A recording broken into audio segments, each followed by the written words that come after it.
তো hi everyone, this is Asif and welcome to lawyering. এটা contract সিরিজের 7th ভিডিও, যেখানে আমরা দেখবো কোয়ারশন কি এবং কোয়ারশনের কনসিকোয়েন্স কি। বাট বিফোর স্টার্টিং এর কোয়েশ্চেন আনসারের জন্য তোমরা আমাদের হোয়াটসঅ্যাপ গ্রুপ লয়ারিং জয়েন করতে পারো, যেটার লিংক তোমরা ডেসক্রিপশনে পেয়ে যাবে। So section 15 of Indian Contract Act defines coercion.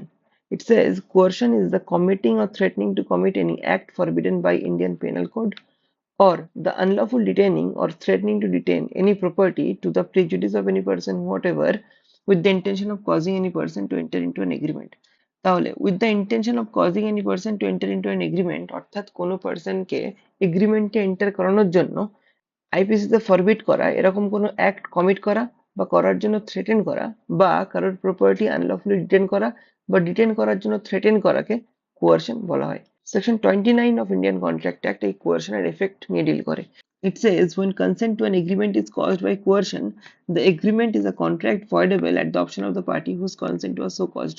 তাহলে একটা contract which is caused by coercion সেটা voidable। voidable কার অপশনে? at the option of the party whose consent was caused by coercion, অর্থাৎ যে পার্টির কনসেন্ট কোয়ারশন দ্বারা নেওয়া হয়েছিল সেই পার্সন এই কন্ট্রাক্টটাকে voidable ডিক্লেয়ার করতে পারে। So this was everything about coercion. See you in the next video. Thank you.